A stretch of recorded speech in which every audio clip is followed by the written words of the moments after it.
My teacher looked down at his book, looked up at me, and said, "You've pretty much screwed yourself, Mr. Anderson." Welcome to Executive Evolution. I have over 25 years of leadership experience in corporate America. I learned a lot of lessons the hard way, and I created this podcast so that you won't have to.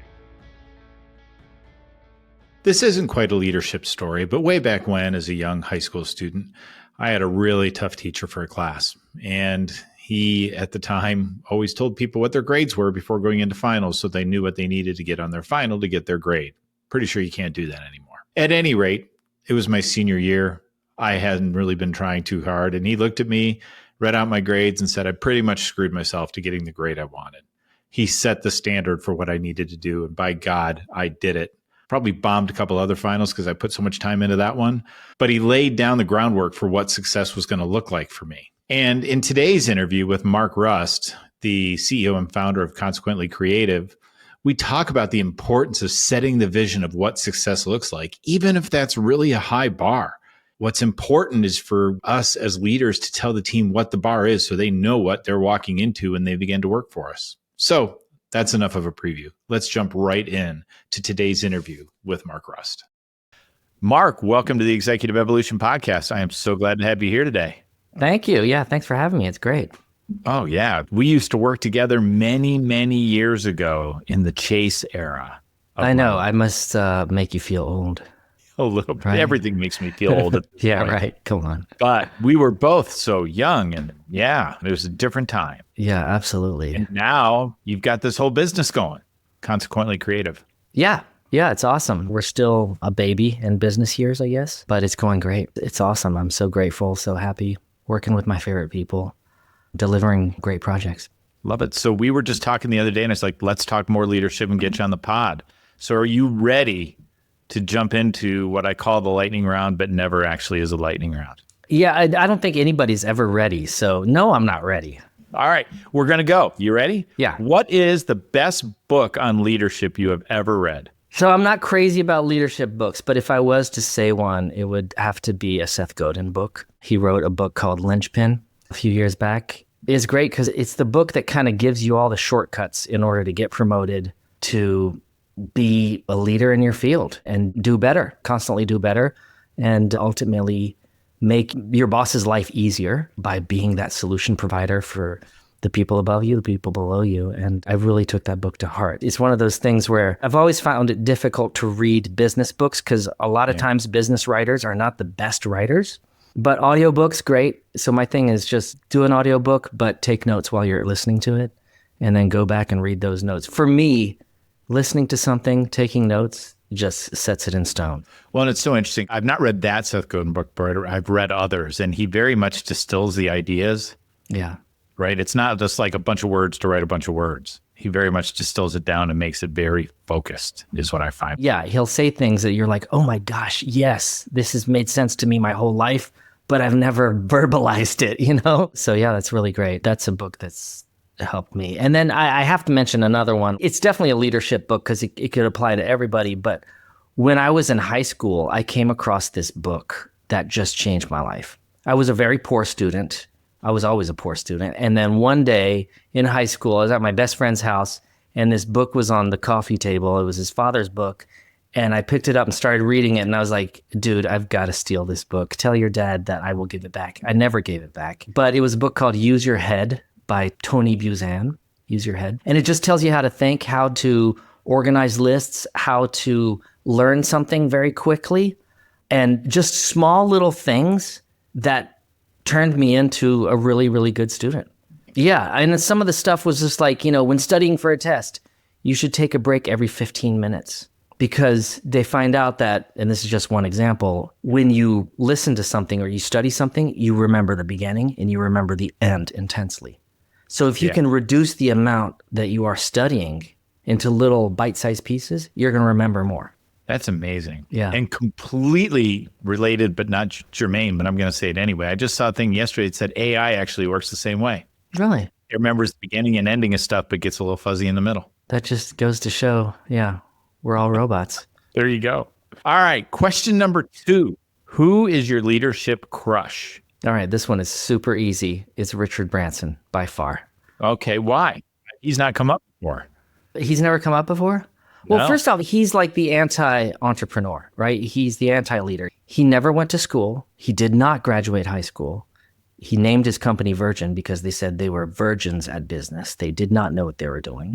He wrote this book called Losing My Virginity that it just talks about his path, but it's just so original. There's so much enthusiasm out of what he does. And he became an entrepreneur because of the way he was raised. And his parents were always like, you can do it. Yeah, why not? Why not do it? Why not start something? So that spirit of like, we can do it. I mean, actually, to quote him, it's screw it, let's do it. That's his quote. It's fantastic. It's having the ability to jump in and say, I'm going to learn from this. And that's the best part. Success might happen. It might not happen. It doesn't matter. The best part is learning from it. I was listening to like a little snippet of audio on LinkedIn or something like that last week where he was talking about how he launched Virgin Cola, which was a total flop. But he says he thinks about it all the time because it was so much fun and he learned so much from it. And so, that was just a really cool thing for him. He strikes me as a guy who just goes with his gut. Like his gut tells him we can do this. And then you just stumble in and find your way through and then make the call if it doesn't work, which apparently Virgin Cola didn't work. But he's got a lot of other things that did. Yeah, a lot of them. And it's all done in a very, very original way. When I read that book, the Losing My Virginity book, I wrote him a letter after. And this was like early 90s, back when people would get mail and stuff. And he wrote me back. It was really cool. Really? Yeah. There's something really authentic about him. Did you keep it? I did. Yeah. Nice. I'd have that framed. That's cool. Maybe. Put that right back up there behind you. Okay. You just go, that's my Richard Branson letter. Yeah, exactly. All right. This is great radio. All right. Next question. In 10 words or less, how would you define leadership? All right. So leadership to me it's about giving the people the desire to have initiative, turning people into doers. That's what makes the difference between all of us, those who do and those who don't. I like that. Turning people into doers. Yeah. I mean, I could go on, but you just wanted 10 words. So I think that's about 10 words. We may touch on it as we go. So love it. All right. So Marc, take me back. What was the first leadership role you can recall having? I don't know if I ever feel like a leader. Now I have my own business and stuff. Of course I am, but I don't know if there's a first leadership role. I mean, of course, there's a path I took. And like when I was in junior high, I started my own magazine in school, and that was a total failure, but that was fun, and that taught me a lot. It was leadership. Maybe that was my first leadership role of just trying to say, hey, let's do this. We're going to do this. This is how we're going to do it. This is what we're going to do. This is who's going to write for it. We did photocopies and stapled it together, and that was our magazine. And then after that, music was a big part of my life, being in a rock band, writing your own songs, stuff like that. That's definitely a big, big part of leadership. When I find out that somebody, during an interview, if I find out that somebody is a musician, to me, that means a lot. The first one where I intentionally really tried to show something and get people excited was I had to teach graphic design at a college level. I taught a Photoshop class. And that really turned me into like, okay, thinking about how do you get people excited? To me, that is leadership. Teaching something is definitely leadership.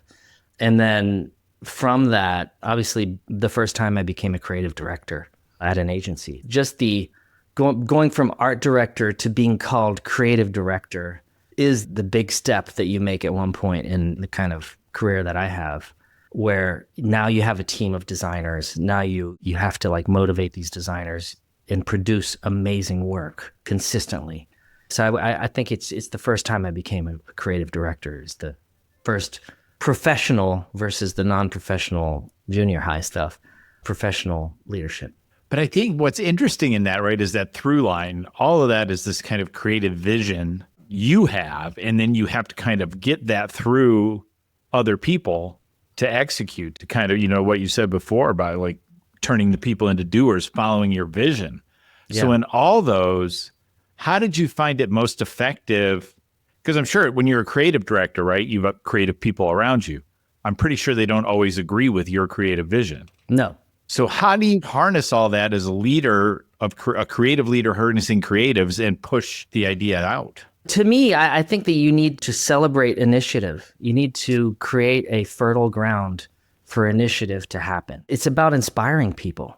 if you have inspiration, enough inspiration, you're going to turn into a doer, in my opinion. And it is about that. So it isn't about doing the work at hand. Yeah, okay, we're part of a design team within a bigger agency, and we have projects and we need to do that. Great. We can go along about doing that. That's fine. But how do we do that and progress at the same time? Because I really believe that, okay, progress is a law of life. Everything grows, everything gets older, every plant grows and gets stronger, et cetera. We need to do that as humans, right? We need to do that with our minds. It's kind of a use it or lose it type of belief.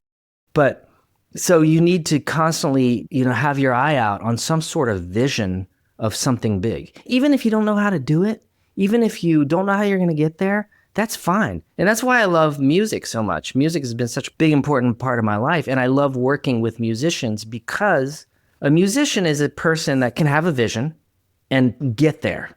You know what I mean? And I'm not saying you need to be composing your own music or whatever. Let's say you listen to a song and you're like, oh yeah, that lick sounds pretty cool on the guitar. Yeah, I could probably figure it out. You already make the promise to yourself that you can do it before you know how to do it. And then you go to the guitar, you listen to it, you rewind, you go over and over, you try to imitate it, and you end up teaching yourself how to do it because of that spirit of initiative. And so having that vision, same thing with leadership, same thing with your job. If you can say, yeah, I can get there.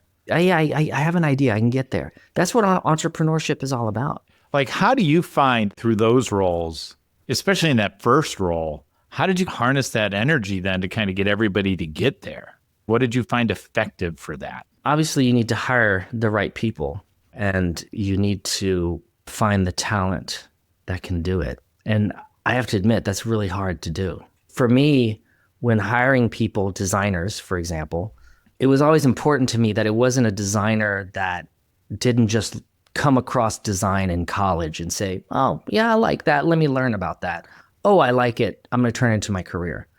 I'm not saying that those people are bad, but I find that the designers that were the most effective and that had vision and that I could motivate and work extremely well with were those that became designers because they couldn't do anything else, because deep from childhood, they started tinkering with things, taking their toys apart and seeing how the inner workings of things and understanding things. This isn't something they started in college. It's something they started at 7 years old. I don't know. You know what I mean? That kind of thing, because you need to have skills that you pull from way long ago, in order to do things. I don't know if that answers your question. It does. And it also got me thinking, I'm creative, but not in certain ways, like certainly not in a design way. So I go out to Canva, right? I can go out on Canva and make something, but it's usually ripping off something clearly somebody else already made. And so the energy is different, I think, and the ownership is different. And what I think I hear you saying is when you're hiring people in that are going to be part of your vision,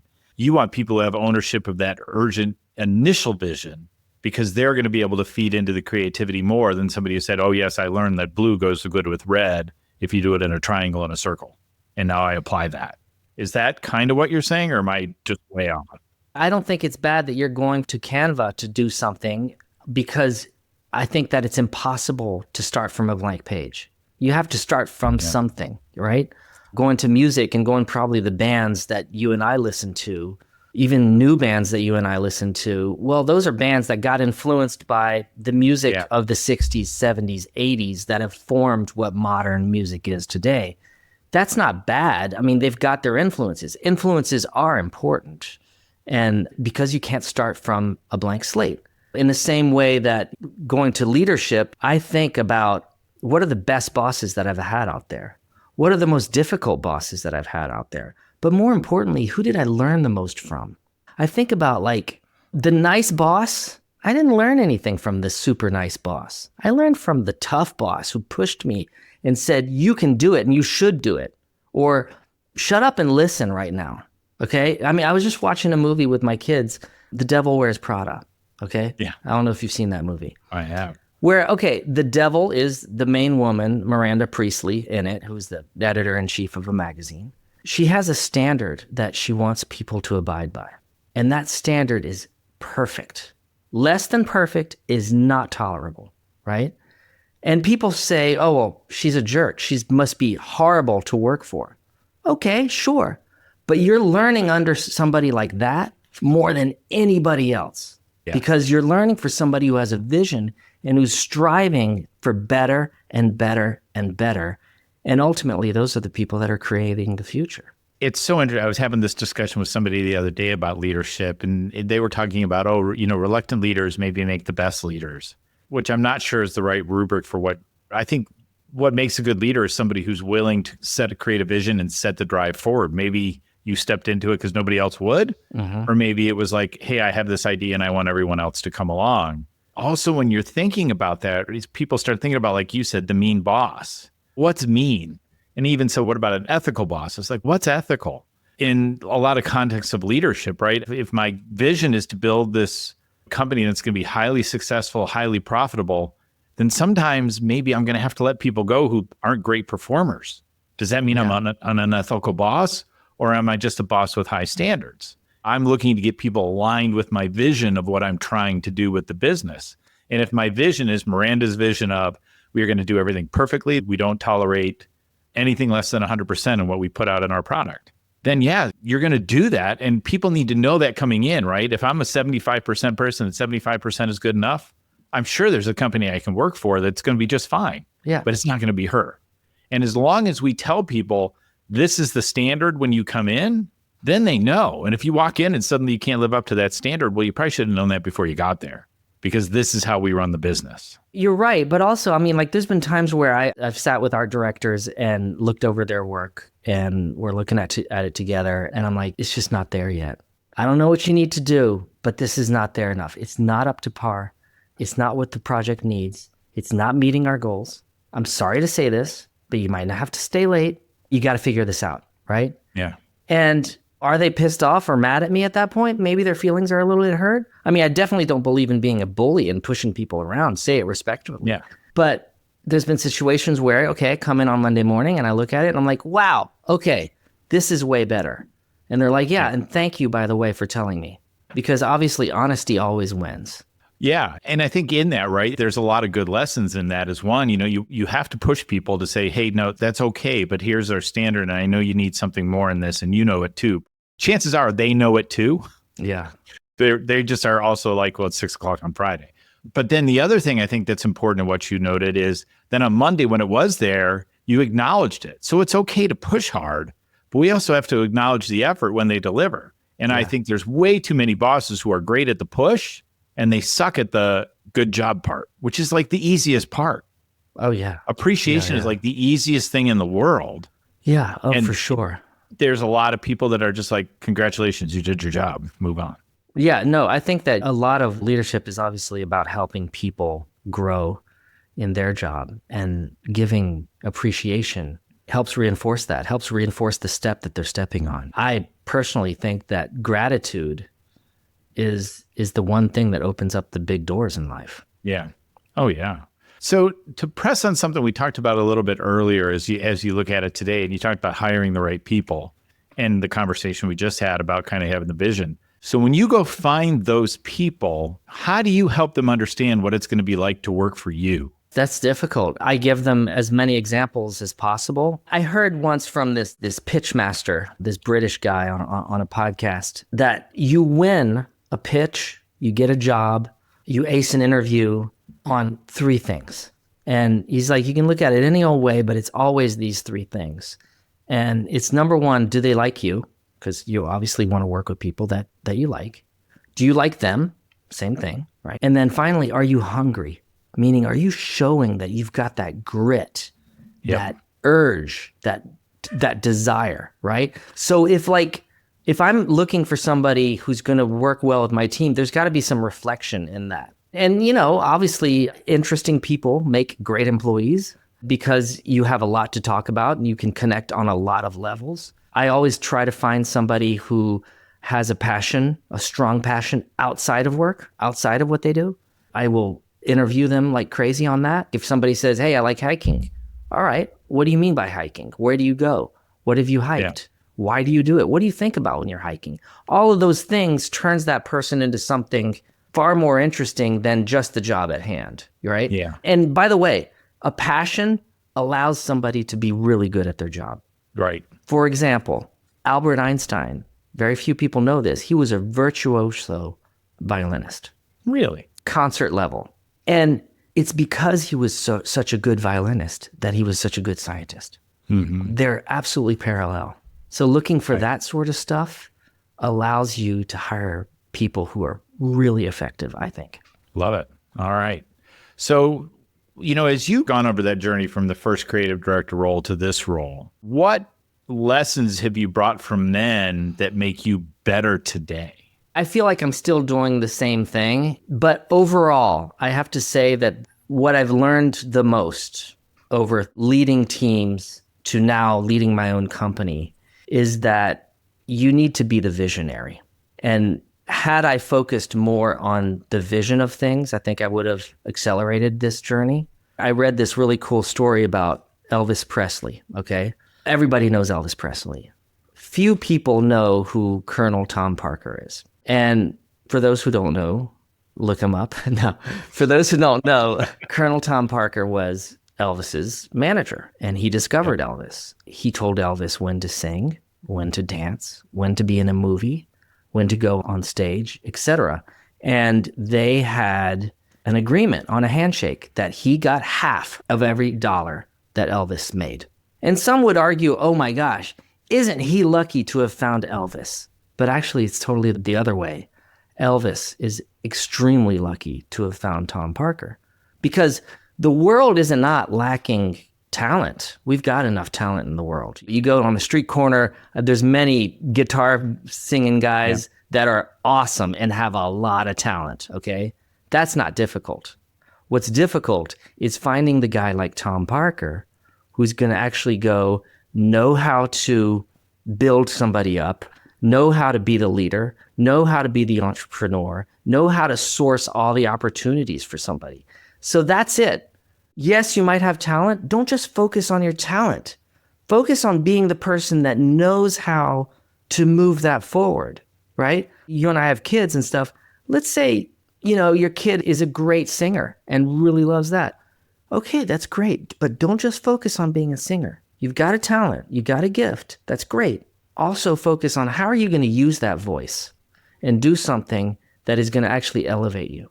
So that visionary component is something that has helped me the most, not necessarily the talent. It's so important. It's a lot of what I find with small business owners that I work with is a lot of small business owners, right? They have this real passion for whatever it is, music playing, creative design, dog kennel, whatever it is, right? And they have this idea, and that passion carries them really far along. Gets the business started, gets a couple people around it. But at a certain point, you have to start building structures around the business, and their passion won't get you through that. Yeah. Right? That's what I've tried to do with my business, is to say, look, I know there's a clear path forward, and you have no idea what it is. Yeah. You can either figure it out the hard way, or I can give you some frameworks that we can build around it so that you can start harnessing that energy. So suddenly you're not like blowing up the business because you're so focused on your passion area that you forget that, oh, by the way, cash flow matters. Oh my gosh, exactly. Yeah. And that's a huge thing. For sure. So I do workshops, branding workshops for people where we kind of uncover what they stand for and stuff like that. One exercise I do is to just show a hamburger. I just show a hamburger, and it happens to be a McDonald's hamburger. And I say, okay, and I ask people, what is this? They all go, it's a hamburger. Okay, great. This is a McDonald's hamburger. Who here thinks that they can make a better hamburger than McDonald's? And people raise their arms, their hands, and they say, okay, yeah, I would make it with better beef. I would make it with blah, blah, blah. I would do better bread, et cetera, et cetera, et cetera. And so then I'll ask, okay, great. Then why aren't you a millionaire? If you claim that you can make a better burger, why aren't you a millionaire? And then the conversation changes, and it turns into leadership, marketing, sales, building a story, et cetera, et cetera. And that's how you grow. But the sad part of that is that you might have a restaurant on the corner where the cook is making the best hamburger in the world, but that guy will not promote himself, will not take a marketing class, will not take leadership courses because he's too proud. He's like, are you crazy? No, I'm a chef. I make a piece of art. That's great, but you're never going to make $1 million. Yeah. I'm selling out if I do that. Yeah. It's much harder to build that. It's the hardest part. The idea is hard, and I don't want to diminish that, right? The entrepreneurial idea generator is a hard thing. Yes. And you've got to get to that and get what you need. But then those next steps to start scaling that to where it's a business that's not all about you, that it's a business that can run without you, that's the harder thing, because that means I have to cast a vision that's really clear. I have to define how we do things and how we don't do things. I have to define what success criteria are.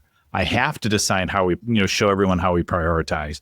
Because when I can actually create that through my business, that's when I can go away for 2 weeks on vacation and come back to something that's not on fire. And that's really hard. It is. And you have to figure it out. To me, that's what's fun about it, and figuring it out is talking to people, going out of your comfort zone. Find a mentor if you can, but ask questions. Ask people how they did stuff.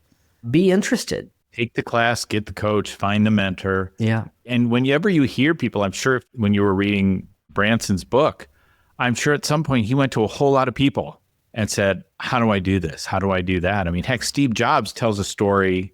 God, who was it he reached out to? Some big computer company when he was like a teenage kid and asked for parts.